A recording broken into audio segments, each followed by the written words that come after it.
3 دن کی سوچ و بچار کے بعد آپ نے طے کر لیا کہ اب کیا کرنا ہے۔ آپ نے اصلاح کا عمل اپنی ذات سے شروع کرنے کا فیصلہ کیا۔ خلافت کے بارے میں آپ کا وہی نقطہ نظر تھا جو حضرت حسین، عبداللہ بن زبیر اور اکابر صحابہ کرام رضی اللہ عنہم کا تھا، جس کے مطابق خلافت خالق کے نظام کی بالادستی اور مخلوق کے حقوق کی حفاظت کا شورائے ادارہ ہے، جس کے ذمہ دار کا تقرر مسلم اکابر اور اعیان کی استئناس، شورائیت اور رضامندی سے ہونا چاہیے۔ اس لیے مروجہ ضابطے کے تحت خلیفہ بننے کے باوجود آپ کا دل مطمئن نہ تھا۔ آخر کار عمر بن عبدالعزیز اس عہدے سے دستبردار ہو کر اور مسلمانوں کو جمع کر کے کہا: حضرات، میری خواہش ہے اور عام مسلمانوں کی رائے لیے بغیر مجھ پر خلافت کی ذمہ داری ڈال دی گئی ہے، اس لیے میری بیعت کا جو طوق آپ کی گردنوں میں ہے میں خود اسے اتار دیتا ہوں۔ آپ حضرات جسے چاہیں اپنا سربراہ مقرر کر لیں۔ مگر لوگوں نے بیک زبان کہا: ہم آپ کی خلافت پر راضی ہیں، آپ اللہ کا نام لے کر کام شروع کریں۔ آپ کو اطمینان ہو گیا کہ لوگ آپ کی سربراہی پر رضامند ہیں۔ آپ نے اس ذمہ داری کی نزاکت اور گرہ باری کو مد نظر رکھتے ہوئے اسے اللہ کی طرف سے ایک امتحان سمجھ کر قبول کیا اور لوگوں کو مخاطب کر کے فرمایا: اما بعد، حضرت محمد صلی اللہ علیہ وسلم کے بعد کوئی نبی نہیں آئے گا۔ آپ صلی اللہ علیہ وسلم پر اتاری گئی کتاب قرآن مجید کے بعد کوئی اور کتاب نہیں آئے گی۔ جو چیز اللہ نے حلال کر دی وہ قیامت تک حلال ہے، جسے اس نے حرام کر دیا وہ قیامت تک کے لیے حرام ہے۔ میں اپنی طرف سے کوئی فیصلہ مسلط نہیں کروں گا، صرف اللہ کے احکام کو نافذ کروں گا۔ اپنی طرف سے کوئی نئی بات پیدا نہیں کروں گا، صرف شریعت کی تابع داری کروں گا۔ کسی کو حق یہ حاصل نہیں کہ اللہ کی نافرمانی میں اپنی اطاعت کرائے۔ میں تمہارا کوئی ممتاز آدمی نہیں ہوں، ایک عام امتی ہوں۔ ہاں، اللہ نے تمہارے مقابلے مجھ پر زیادہ ذمہ داری ڈال دی ہے۔ میں تمہیں تقوی اختیار کرنے کی تلقین کرتا ہوں، کیونکہ اللہ کا خوف ہر چیز کا متبادل بن جاتا ہے، مگر اس کا متبادل اور کچھ نہیں۔ لوگوں، اپنے اعمال آخرت کے لیے کرو۔ جو آخرت کے لیے اعمال کرتا ہے اللہ اس کی دنیا کا کام بھی بنا دیتا ہے۔ اپنے باطن کی اصلاح کرو، اگر تم ظاہر کو بھی اچھا بنا دے گا۔ موت کو کثرت سے یاد کرو، اس کی آمد سے پہلے اس کی اچھی طرح تیاری کر لو، یہ لذتوں کو مٹا دینے والی چیز ہے۔ دیکھو، آدم علیہ السلام سے لے کر آج تک تمہارے باپ و دادا میں سے کوئی ایسا نہیں گزرا جسے موت سے استثناء ملا ہو۔ یاد رکھو، یہ امت اللہ کی ذات سے، اس کے رسول صلی اللہ علیہ وسلم اور اس کی کتاب کے بارے میں متفرق نہیں ہوئی، بلکہ دینار و دھرم کے سبب اس میں پھوٹ پڑی ہے۔ یاد رہے کہ میں کسی کو ناحق نہیں دوں گا اور کسی سے اس کا حق نہیں روکوں گا۔ لوگوں، جو اللہ کی اطاعت کرے تم پر اس کی اطاعت کرنا لازم ہے، جو اللہ کی نافرمانی کرے اس کی اطاعت کی کوئی گنجائش نہیں۔ تم میری اطاعت اس وقت تک کرو جب تک میں اللہ کی اطاعت کرتا رہوں، جب میں اللہ کی نافرمانی کرنے لگوں تو میری تابعداری تمہاری کوئی ذمہ داری نہیں۔ حضرت عمر بن عبدالعزیز کا یہ خطبہ صاف ظاہر کرتا ہے وہ اقتدار کے مقاصد خلفائے راشدین کی فکر و نظر سے بالکل ہم آہنگ تھے اور بطور حکمران کسی خلاف شرع کا کام کا اجرے کی گنجائش محسوس نہیں کرتے تھے، نہ عوام کے لیے ایسی حکم کی پیروی درست سمجھتے تھے۔ آپ کی اصلاح کے کاموں میں سب سے بڑی رکاوٹ خود آپ کا اپنا خاندان تھا، جو ایک طویل مدت سے شاہانہ اور آزادانہ طرز حیات کا عادی تھا۔ آپ کو سب سے پہلے انہی کی مخالفت کا سامنا تھا۔ یہ لوگ آپ کی بردباری بلکہ کنبہ تھے۔ آپ کی اہلیہ فاطمہ بن عبد الملک بن مروان کی چہیتی صاحبزادی تھیں، جس کے 2 بھائی سابق خلفاء تھے۔ آپ نے اپنی قوت ایمانی اور خداداد ہمت سے کام لے کر ان تمام رکاوٹوں کو نظر انداز کر دیا۔ ایک سچے اور کھرے مسلح کی طرح اصلاح کا کام سب سے پہلے اپنی ذات اور اپنے گھر سے شروع کیا۔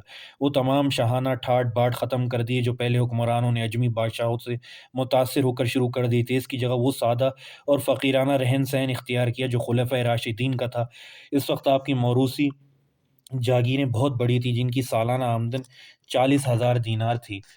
آپ نے یکلخت تمام جائیدادیں اور جاگیریں واپس کر دی جو مشکوک طریقے سے وراثت میں ملی تھیں۔ صرف 400 دینار سالانہ آمدن کی وہ مختصر جائیداد اپنے پاس رہنے دی جو کسی شک و شبہ سے پاک تھی۔ اپنی اہلیہ کے زیورات، جواہر سب بیت المال میں داخل کر دیے تاکہ دوسروں کے احتساب کے وقت کوئی ان پر انگلی نہ اٹھا سکے۔ عیش و تعاش کا اپنا ذاتی سامان، قالین، پردے، قیمتی لباس، عطریات اور غلام تک فروخت کر کے قیمتی بیت المال میں جمع کرا دیے۔ آپ نے سربراہ مملکت کے طور پر اپنے لیے کوئی امتیازی شان اختیار نہ کی۔ پہلے دربار میں لوگ خلیفہ کی آمد پر السلام علیکم کہا کرتے تھے اور ادب سے کھڑے رہتے تھے۔ آپ نے سنت کے عین مطابق سلام کی ابتدا خود کرنا شروع کی۔ لوگوں کو اپنی موجودگی میں کھڑے ہونے سے منع فرما دیا۔ تم کھڑے ہوئے تو میں بھی کھڑا رہوں گا، تم بیٹھو گے تو میں بیٹھوں گا۔ وہ دن آنے کو ہے جب انسان اللہ رب العالمین کے سامنے کھڑے ہوں گے۔ پھر آپ رحمہ اللہ نے اہل خاندان کو جمع کر کے اس عزم کا اظہار کیا کہ ناجائز یا مشکوک ذرائع سے حاصل کردہ ہر جاگیر واپس کی جائے اور امت کی دولت سے اسے لوٹائی جائے۔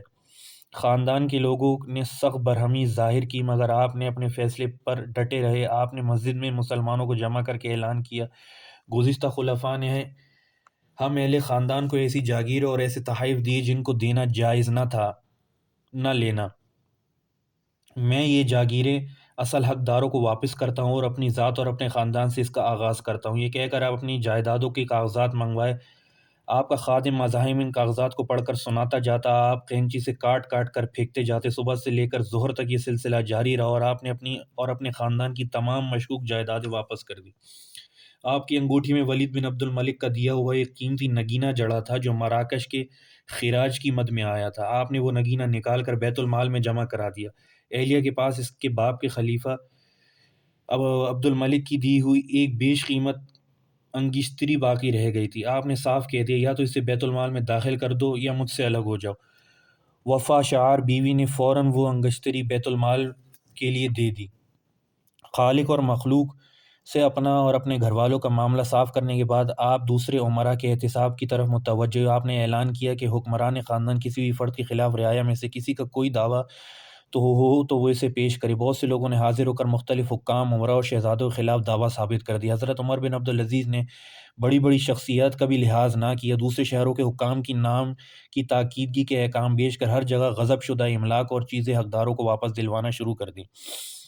ولید بن عبد الملک کے ایک بیٹے روح نے حمص سے کچھ لوگوں کی دکانیں غصب کر رکھی تھیں۔ روح کا کہنا تھا کہ اس نے یہ دکانیں جاگیر میں ملیں۔ دکان کے اصل مالکان نے شہادتوں اور ثبوتوں کے ساتھ عمر بن عبدالعزیز رحمہ اللہ کے یہاں فریاد کیا۔ آپ نے روح بن عبد الولید کو یہ حکم دیا کہ دکانیں واپس کر دو۔ وہ بولا، میرے پاس خلیفہ ولید بن عبد الملک کی تحریریں موجود ہیں۔ عمر بن عبدالعزیز نے فرمایا، جب دکان ان لوگوں کی ہیں اور اس کے ثبوت موجود ہیں تو خلیفہ ولید کی تحریریں کیا اہمیت رکھتی ہیں؟ مجلس برخاست ہوئی تو روح نے باہر جا کر ان فریادوں کو دھمکانا شروع کر دیا۔ انہوں نے عمر بن عبدالعزیز رحمہ اللہ کو آگاہ کر دیا۔ آپ نے اپنے پولیس افسر کعب بن حامد سے کہا، روح کے پاس جاؤ، اگر وہ دکان ان کے حوالے کرے تو ٹھیک ہے، ورنہ اس کا سر کاٹ لاؤ۔ روح کو یہ اطلاع مل گئی۔ اس دوران کعب بن حامد پہنچا، تلوار میان سے ایک بالش کھینچ کر کہا، ان کی دکانوں کا قبضہ انہیں دے دو ورنہ۔ روح کانپنے لگا اور دکانیں مالکان کے حوالے کر دیں۔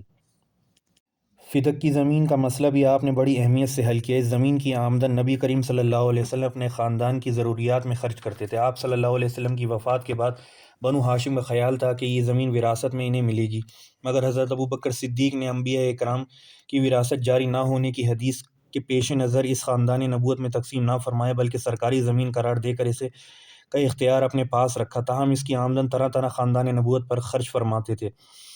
بعد کے خلفاء بھی اس پر عمل پیرا رہے، تاہم مروان بن الحکم نے اپنے دور میں فدق کی آمدن اپنے کنبے کے لیے جاری کر دی۔ یہی زمین عمر بن عبدالعزیز کے حصے میں آئی۔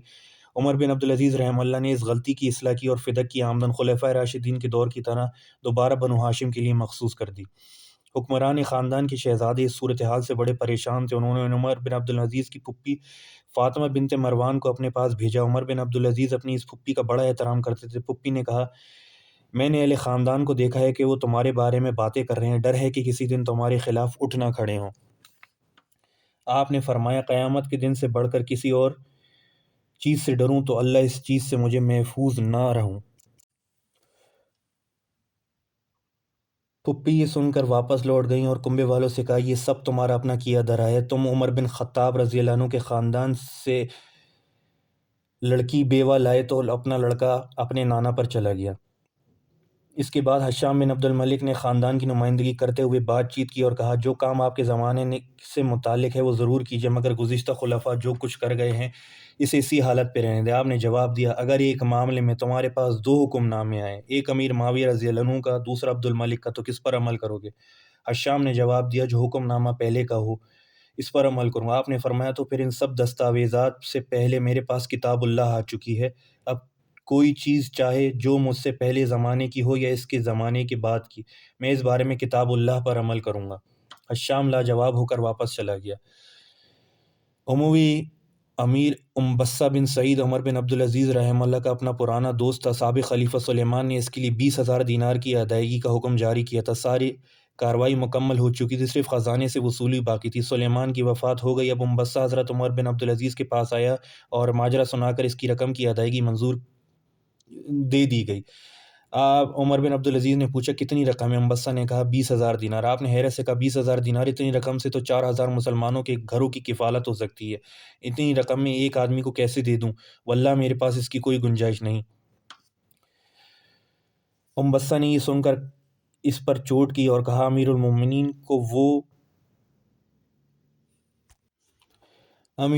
کو ہی ورث کی زمین کا کیا ہوگا؟ یہ زمین عمر بن عبدالعزیز کے اولاد کے نام تھی۔ سنتے ہی وہ بولے تم نے خوب یاد دلایا، میں اسے بھول ہی گیا تھا۔ یہ کہہ کے اس زمین کے کاغذات منگوائے اور سب کو پرزے پرزے کر دیا۔ خاندان بنو امیہ کے کچھ دروازے کے باہر کان لگائے کھڑے تھے۔ انہیں امید تھی کہ اگر خلیفہ اپنی جگری دوست امبسہ کے لیے کوئی گنجائش رکھی تو ہمارا بھی بھلا ہو جائے گا۔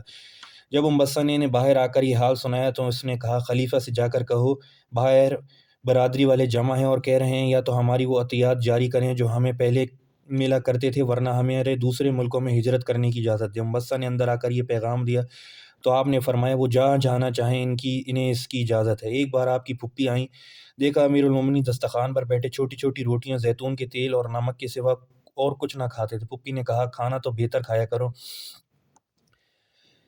آپ نے فرمایا ایسا ضرور کرتا مگر اس کی گنجائش ہی نہیں نکلتی۔ پھپھی نے کہا تمہارے چچا عبدالملک مجھے خاطر خواہ وظیفہ دیا کرتے تھے، پھر تمہارے بھائی ولید نے اس میں اضافہ بھی کیا، مگر تم نے تو اسے سرے سے بند ہی کر دیا۔ آپ نے کہا پھپھی صاحبہ، میرے چچا عبدالملک اور میرے بھائی ولید اور سلیمان آپ کو جس مال سے دیا کرتے تھے وہ مسلمانوں کا تھا، وہ مال میرا نہیں تھا کہ میں اسے آپ کو دیا کروں۔ ہاں اگر آپ چاہیں تو میں اپنی ذاتی مال سے دے دیا کروں۔ وہ بولیں تمہارا ذاتی مال کتنا ہے؟ فرمایا وہی 200 دینار سالانہ تنخواہ جو مجھے ملتی ہے۔ پھپھی بولی میں تمہاری تنخواہ کا کیا کروں گی؟ فرمایا اس کے سوا میں اور کسی چیز کا مالک نہیں ہوں۔ پھپھی یہ سن کر واپس چلی گئی۔